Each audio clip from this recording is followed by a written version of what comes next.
एक बार की बात है, एक ऐसा प्रदेश था जो विकास से बहुत दूर था। वहां आदिवासी लोग रहा करते थे और उनको कोई खास फर्क नहीं पड़ता था विश्व में, दुनिया में क्या हो रहा है, लोग क्या नया कर रहे हैं। इससे ना तो उनको कुछ लेना देना था और ना ही वो नया सीखना चाहते थे। अपने पुराने ढर्रे से, पुराने तरीके से ही रहना पसंद करते थे और उसी तरह से रह रहे थे वर्षों से। नई जनरेशन भी जो आती थी वो भी कुछ नया नहीं करती थी। जैसे पुरानी जनरेशन चल रही थी ये भी उसी तरह से चलते रहना चाहते थे या चल रहे थे। एक समय ऐसा आया, पूरे हर जगह एक विकास का बड़ी तेज रफ्तार शुरू हुई। उसका असर इनके प्रदेश तक भी पहुंचा। एक व्यक्ति सिर्फ उस प्रदेश को देखने के लिए कि लोग किस तरह से जीते हैं, क्या तरीका है इनके जीने का, उनके प्रदेश में घुस गया, आ गया उनके यहां। फिर क्या था, उसका पहनावा, उसका रहन सहन, उसके पास जो चीजें थी वो बिल्कुल अलग थी उन लोगों की तुलना में। वो लोग बहुत ही कम रिसोर्सेस के साथ जी रहे थे।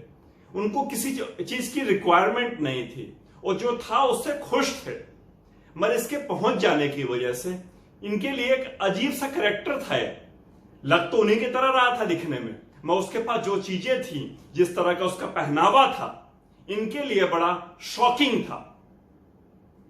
उसको परेशान करने की इनकी कोशिश नहीं थी, बस एक क्यूरियोसिटी बस उसको घेर लिया इन लोगों ने, उत्सुकता बस उसको घेर लिया और उससे पूछा, भाई तुमने क्या पहन रखा है, तुमने पांव में क्या पहन रखा है, तुम्हारे पास ये सब चीजें क्या हैं, ये चीजों की क्यों जरूरत है।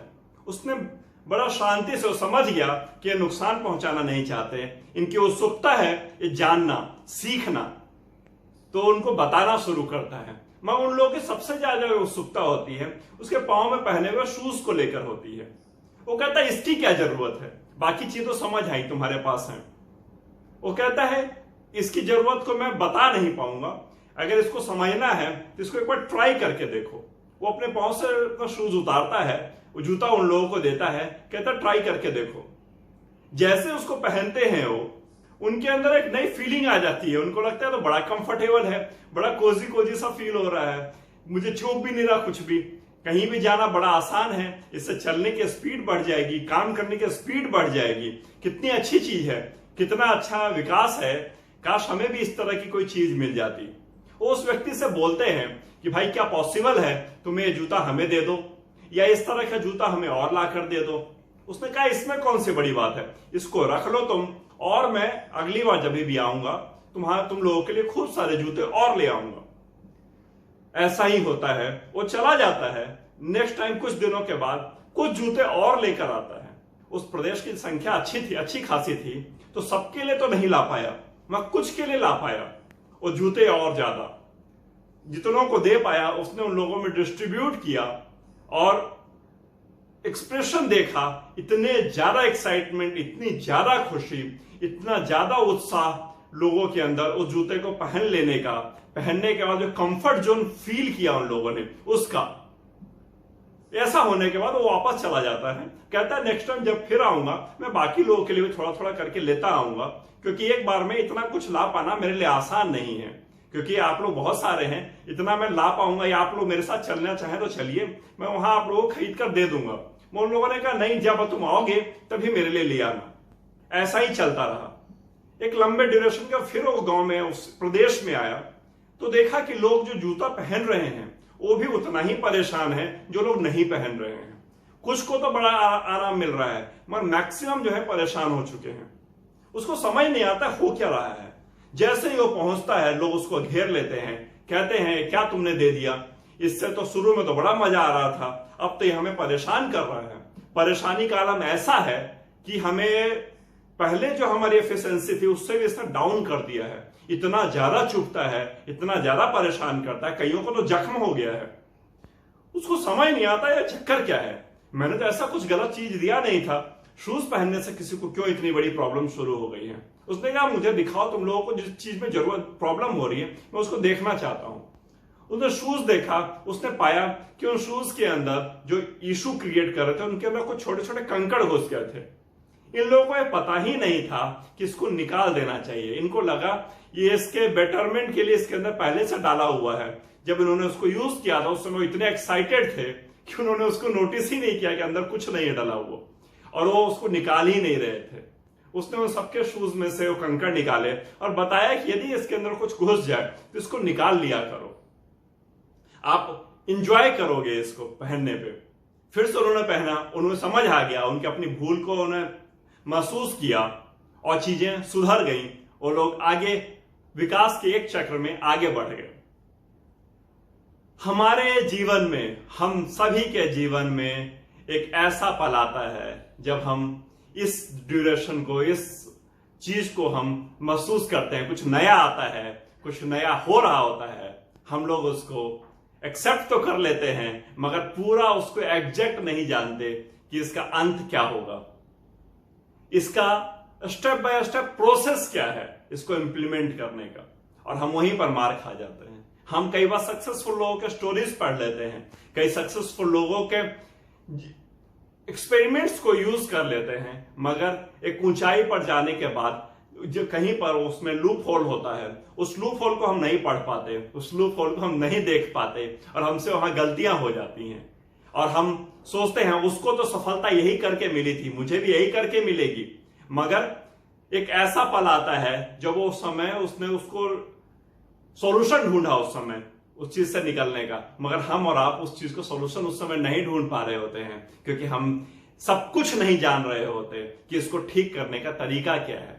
हमेशा कोशिश करनी चाहिए नया सीखते रहने की, सॉल्यूशन ढूंढते रहने की। माना भी जाता है यदि आपको अमीर होना है तो प्रॉब्लम ढूंढने की जगह सॉल्यूशन ढूंढना शुरू कीजिए। अगर सॉल्यूशन ढूंढेंगे तभी अमीर हो पाएंगे।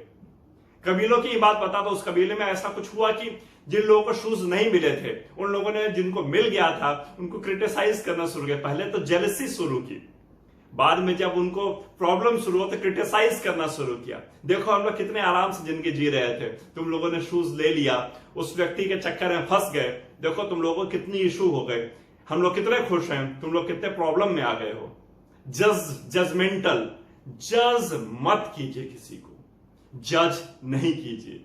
जज करके आप उसका तो कोई नुकसान नहीं पहुंचा रहे, मगर आप अपना नुकसान तो जरूर पहुंचा रहे हैं। आप अपने आप को धीरे धीरे अंदर ही अंदर खोखला करते चले जा रहे हैं यदि आप किसी और को जज कर रहे हैं। लोग कहते हैं ये नहीं बदलता, वो नहीं बदलता, विश्व में ये प्रॉब्लम, देश में ये दिक्कत, समाज में ये दिक्कत, परिवार में ये दिक्कत, ये कब सुधरेंगे लोग। मैं कहता हूं ये लोग जड़ हैं। जड़ मतलब ये लोग स्थिर है, ऐसा मान लीजिए। ये लोग नहीं सुधरने वाले, विश्व नहीं सुधरने वाला, देश नहीं सुधरने वाला, परिवार नहीं सुधरने वाला, आपके आसपास के लोग नहीं सुधरने वाले। लिख लीजिए, सुधार कौन सकता है? वो है सिर्फ और सिर्फ आप।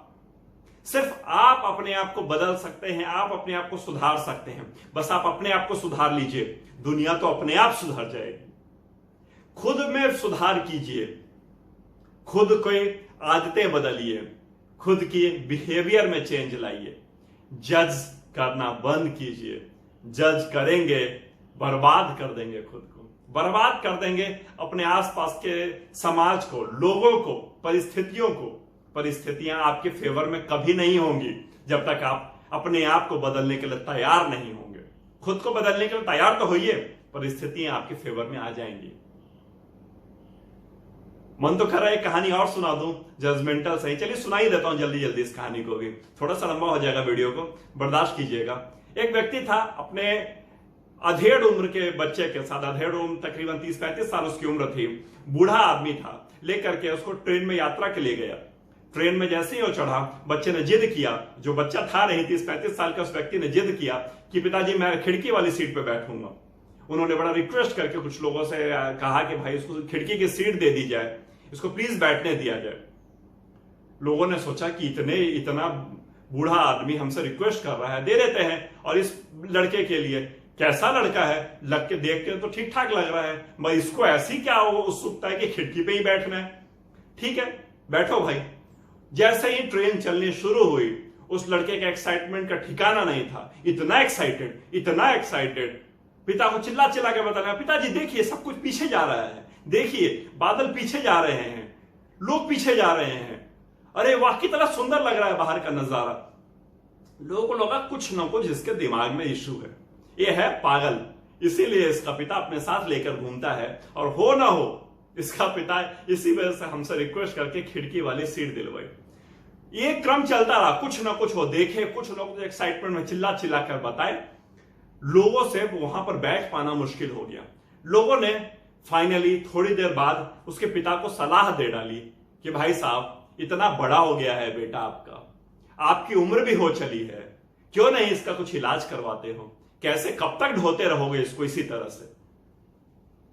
उसके पिता ने कहा, भाई आप बिल्कुल सही कह रहे हो, इसको सच में इलाज की जरूरत थी और अभी अभी इलाज करवा के ही आया हूं। ये बचपन से देख नहीं सकता था, अंधा था, और अभी इसको आंख मिली है और ये पहली बार जीवन में देख पा रहा है। बस इसको नाम पता था कि ये पृथ्वी है, वो आकाश है, ये लोग हैं, ये पेड़ है, मगर इसको ये पता नहीं था ये लगता कैसे है देखने में। जब ट्रेन चलती है तो चीजें पीछे जाती हैं और हम आगे बढ़ते हैं, ये नहीं पता था इसे। ये पहली बार देख पा रहा है, इसका एक्साइटमेंट है, इसलिए ऐसा कर रहा है। जजमेंटल, यहां भी देखिए लोगों ने वहां उसको जज किया कि ये पागल है। वो पागल नहीं था, वो अंधा था। मैं उसको पहली बार आंख मिली थी तो उसकी खुशी थी। मत कीजिए लोगों को जज, नई चीजों को स्वीकार कीजिए, जो कमियां हैं उनको स्वीकार कीजिए लोगों के अंदर। खुद को बदलिए, समाज को यदि बदलना चाहते हैं तो खुद को बदलिए और सॉल्यूशंस ढूंढिए। समस्याएं उत्पन्न मत कीजिए, समस्याओं का समाधान ढूंढिए। चलिए, उम्मीद करता हूं अच्छा लगा होगा आज का सेशन। मिलता हूं बहुत ही जल्दी नए वीडियो, नए एनर्जी के साथ। तब तक के लिए आपका दिन शुभ हो।